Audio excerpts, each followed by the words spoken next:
ملګرو یو دوه ډېر نران او تکړه پښتانه را سره ولاړ دي. ښاغلی محمد سلطان ټاګیوال را سره ولاړ دی. دې لوبې سره ډېرې نږدې علاقه لري.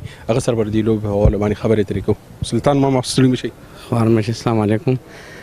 زه محمد سلطان ټاګیوال، دا زمونږ د کلي دا رنګینۍ چې نن تاسو په مسافرۍ کې وینئ، دا د 19 کالو نه دلته کې دا کوډه ټورنمنټ جوړیږي او باقي زه سپیشل بیګا د پاکستان نه دې لپاره رالم، په چوټۍ تللی وم او لکه ما وی چې یاره دا موقع زموږ نه ضایع نه شي، خو الله دې کړي چې زموږ په دې مسافرۍ کې دا رنګینۍ وي، موږ ټول مسافر خوشحاله یو. نو د کیمرې په سترګه چې څوک وموږي زموږ ټول پښتنو ته دا خواست دی چې دغه شان محبت سره، بل دا زموږ د مشرانو یو ثقافت یو زړه لبه ده، تاریخي لبه ده، هغه موږ دلته ژوندی ساتلې ده. نو موږ وایو چې ټول زموږ ملګري څومره یې د دې نه خوند واخلئ او لکه ښه دغه شان اتفاق سره نن دا د ډېرو کلو خلک، خاص کر د خو د خیل د شاه منصور د مانیری صحابه خلک نن ټول دلته ناست دي.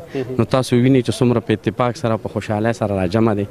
نو موږ تاسو ټول ته وایو چې دغه شان لکه امن سره او پښتانه د امن پیغام ورکوي او لکه موږ نن موږ ته بالکل د مسافرۍ احساس نه کېږي چې موږ ټول نن دلته راجمع یو او په خصوصي توګه د نظار او د دوی د ټلویزیون د څومره میلمانه ټلویزیون د ډېرو شکریه ادا کوو چې راغلو او زموږ دا محفل رنګینه کړو. ډېره مننه ستاسو.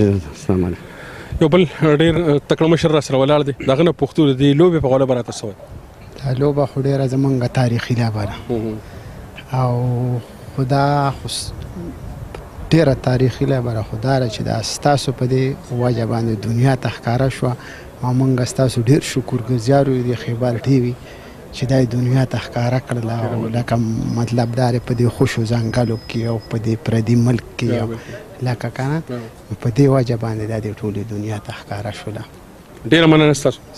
مهرباني.